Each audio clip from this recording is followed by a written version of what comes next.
is OFC Official Fan Club here today with Verdine White, original member and bass player of Earth, Wind & Fire, celebrating the band's 40th anniversary. Earth, Wind & Fire has garnered multiple platinum albums, gold records, and has been Grammy nominated 20 times, has won 6 Grammys. The band has forged timeless mega hits, including Shining Star, Sing a Song, and That's the Way of the World, have been inducted into the Rock and Roll Hall of Fame, performed Super Bowl halftime, and continues to perform live, embarking upon a 2011 extensive tour. Good morning, Verdine, and thanks for being here. Can you hear me? Oh, great. Yes, thank you so much. It's so great to speak with you. Are you ready to begin the interview? Yeah, let's go. Yeah, because I got to check out of this hotel in a moment, yeah. Okay, super.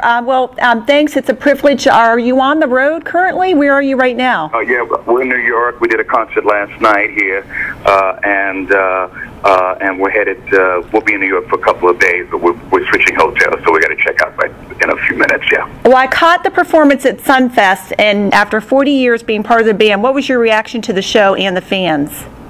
Oh, it was great, you know, good audience, a lot of fun, you know. Of course, we have about 4 or 5 generations that come see us, so that was amazing, you know. How do you feel when you see Earth, Wind & Fire featured as the quintessential sound that defines the 70s decade?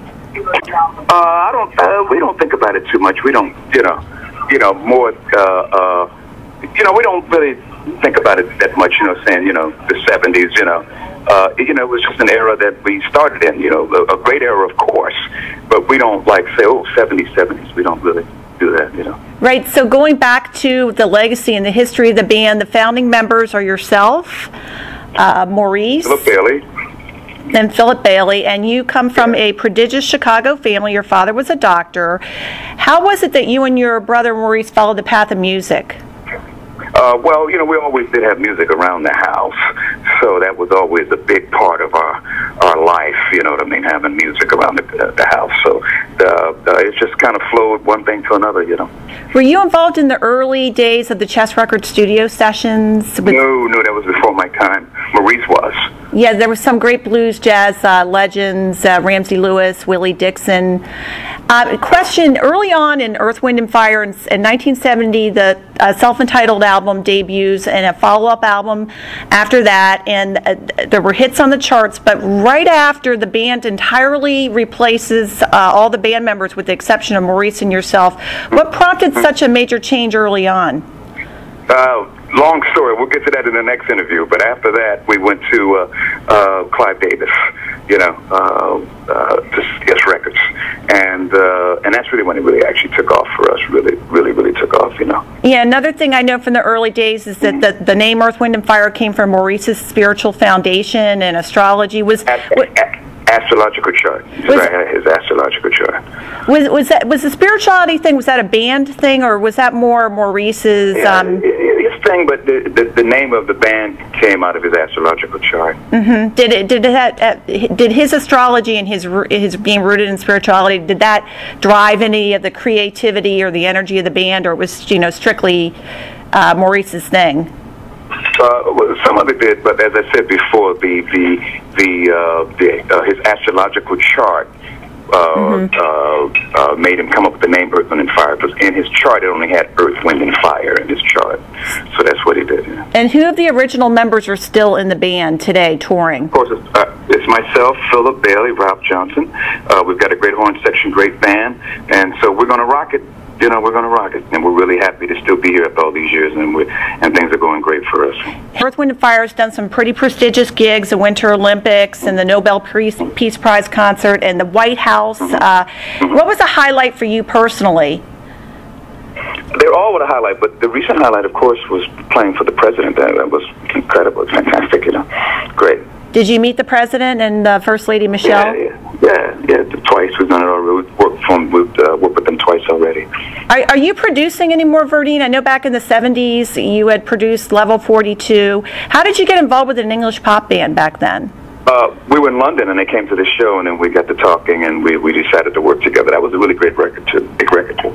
Do you plan to do any more producing or working with young upcoming bands? Well, I have my foundation, which I'm doing in Los Angeles. So in terms of young people, I'm doing a lot of things with young folks, I saw that. And as a bass player, are there any other bass icons or musicians that you particularly admire? Well, the greats of all time, of course, Stanley Clarke, Marcus Miller, my good buddy Nathan East, Bootsy Collins, all the greats, Mark King, Victor Wooten. These are all my good friends and wonderful people as well. I saw Marcus Miller a year ago at the Sunfest, and he played, and it was clearly a program featuring strong bass with Marcus. Have you ever, or would you like to venture into a solo bass career? No, I don't have the time. I don't have the time. What do you think, Verdine, about some of the covers that are coming out today of Earth, Wind, and Fire? Are you flattered by the covers, particularly the snippets? I don't listen to a lot of them. I don't listen to a lot of them, but I hear there are quite a few covers on us. Yeah, as of a musician of pedigree and legacy, what do you think of musicians today who take snippets and samples of hits and infuse them into completely different songs? Or what are your thoughts about that as music? Well, that's just how they create. This is the age we live in. Is how they create music. So it's just a different part of creating music. And so you're, and I see you're mentoring. Is the foundation that you mentioned? Is that the Verdine White Foundation, right? Life Center for Performing Arts. That's right. Exactly. Yes. And a couple more questions. Some recent efforts. Earth, Wind, and Fire was featured on hitman David Foster. I know David Foster wrote some of the Earth, Wind, and Fire hits. Is that correct? He wrote After the Love Is Gone. That's what he wrote. How was that? Were you on the tour with David Foster and friends, or just a few of the shows? No. We did the PBS special with him, and we've known David forever. David's a good buddy of ours, wonderful person, good friend of ours. And then Earth, Wind, and Fire band members, were you included on the latest E Family CD, Now and Forever? Yeah, for Sheila, she's great too. Yeah, and that song was written by our drummer John Paris. So that was a great session, Is there any new music albums on the horizon for Earth, Wind, and Fire? We did. We're in the middle of working on a record now, and then we recorded 2 nights at the Hollywood Bowl with the LA Philharmonic, which we're very excited about.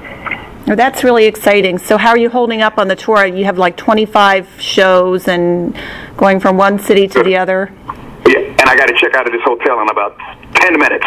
Okay, well, thank you very much. I really appreciate the time. It's been a pleasure and a privilege. Thank you. Thank you so much. Okay, have a good day, huh? Okay, take care. I will. Thank you. Bye now. Bye.